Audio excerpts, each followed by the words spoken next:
50 years since Biafra, a new separatist movement is making its voice heard in Nigeria. We'll examine the legacy of that conflict and ask why Africa has such a grim history of civil war. I'm Shuli Ghosh, and this is Insight.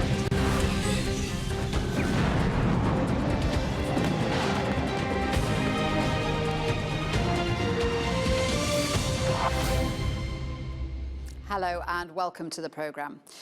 50 years ago, the leaders of a predominantly Christian tribe in southern Nigeria declared the creation of their own republic, Biafra. 3 years later, and at the cost of 1 million lives, the rebellion was over. But for some, the dream of separation has never died. Insight's Juliana Oleinka reports. These children are orphans. Their mothers, fathers, aunts, uncles and siblings are among the almost 3 million Biafrans who were killed during the Nigerian Civil War. Known as the Biafran War, the brutal battle was fought by Nigerians to reclaim the succession of Biafra, an area in the south of the country, home to many small ethnic groups, but populated predominantly by the Christian Igbos. The Biafran Air Force, small as it is, has stopped the entire oil flow of Nigeria from the mainland west. You think you can limit force once you use it?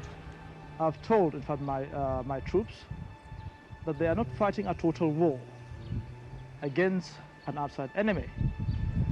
They are only taking police action to crush a rebellion.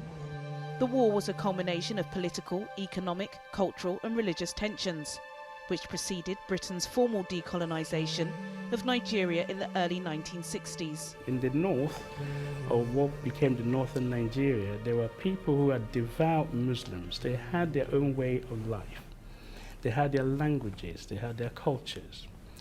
In the west, you had the Yoruba people who had, again, similar views. Part of them were Yoruba, part of them were Muslim, part of them became Christians. They were the first group in Nigeria to be exposed to westernization.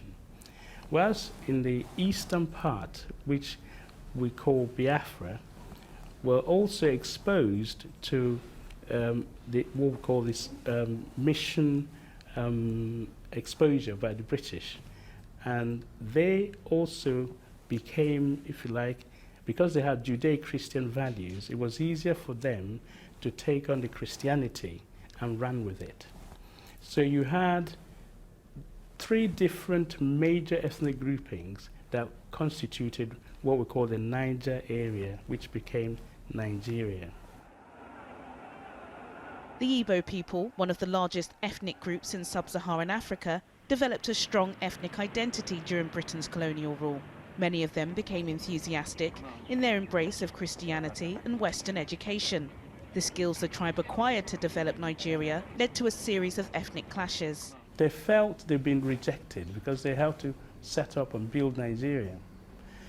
Now, in order to protect themselves, they said, since you no longer want us in Nigeria, because no part of Nigeria was actually safe for them, be it in the north, be it in the west, it was like a gang up. Because they were successful in most things, people felt they were rejected.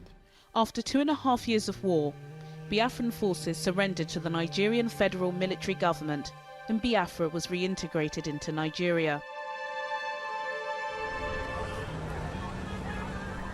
2017 marks 50 years since Biafra succeeded. A revival in secessionist sentiment in southeastern Nigeria threatens to undermine President Muhammadu Buhari's vision of a united Nigeria. With terror group Boko Haram waging war in the north and Niger Delta militants attempting to destroy oil production in the south, authorities have warned that anyone sowing discontent or inciting public disorder will be dealt with firmly. There have been accusations from human rights groups that peaceful Biafra activists are being unfairly targeted. There is a feeling among the Igbo community that they are still being marginalized from the rest of the country. We, the indigenous people of Biafra, the present generation of Biafrans, are saying that it cannot continue and justice must be done. It doesn't matter how long it takes. In the end, Biafra will be restored.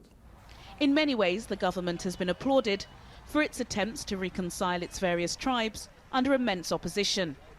However, 50 years on, the legacy of Biafra is still palpable throughout the streets of Nigeria.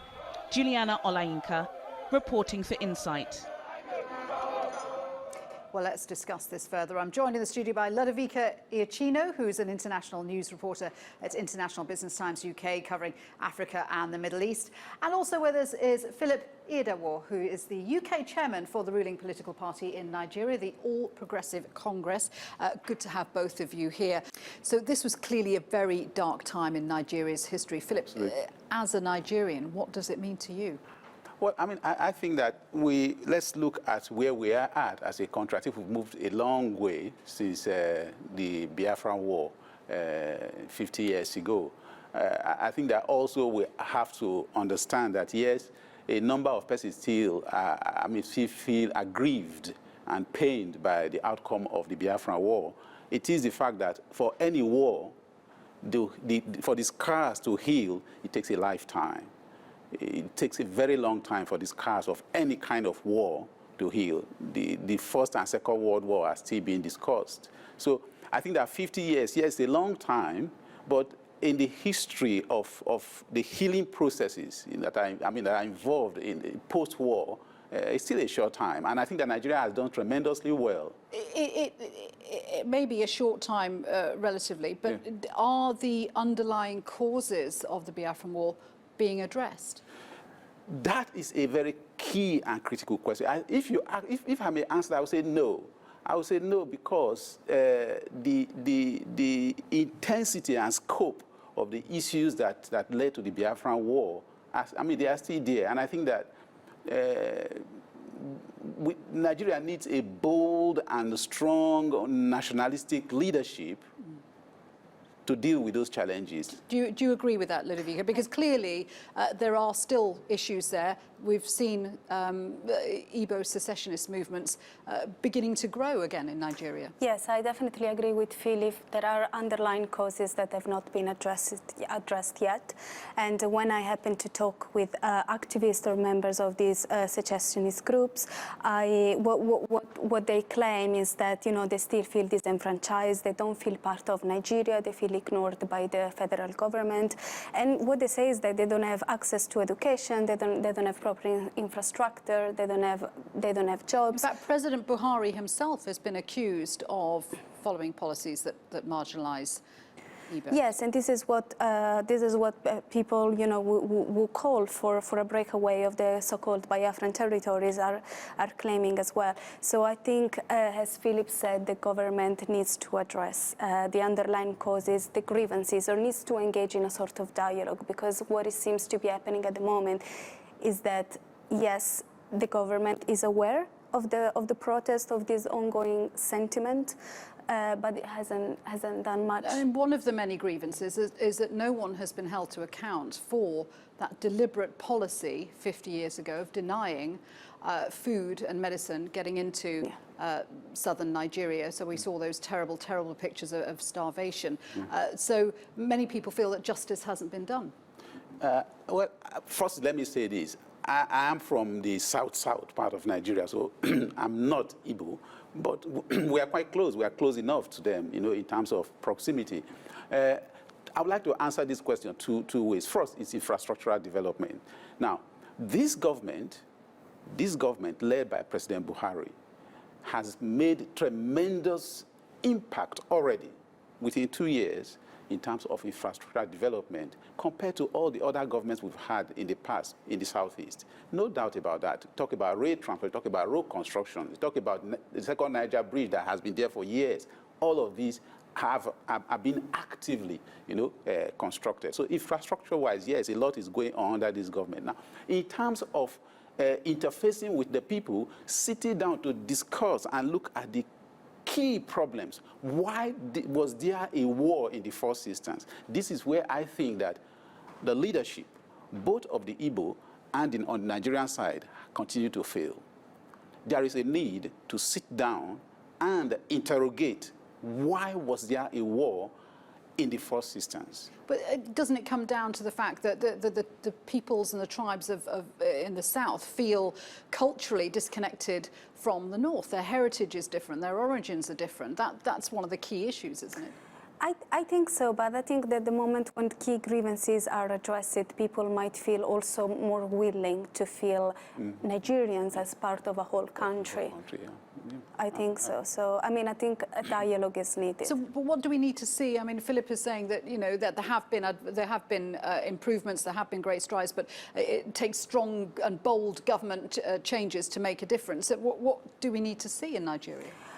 I think, first of all, there needs to be clarity in terms of what happens when the so-called pro-Biafra activists take to the streets and protest, because there have been rights groups claiming that unarmed protesters have been killed, and then on the other side you have security forces constantly denying these claims. So there needs to be clarity on this. There needs to be reports, like better insightful reports on what happens on the ground, and people need to start taking responsibility for their actions. On one side, this is, I think, it would be the first step, because we've seen the pro-Biafra movement regaining momentum following the arrest of Nnamdi Kanu, and things seems to have escalated in the past 2 years, and the killings and the fact that people have been allegedly killed by security forces further increased grievances.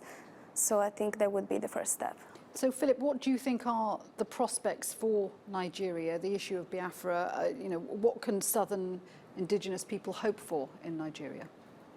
My personal feeling and views are this, that Nigeria has a great future.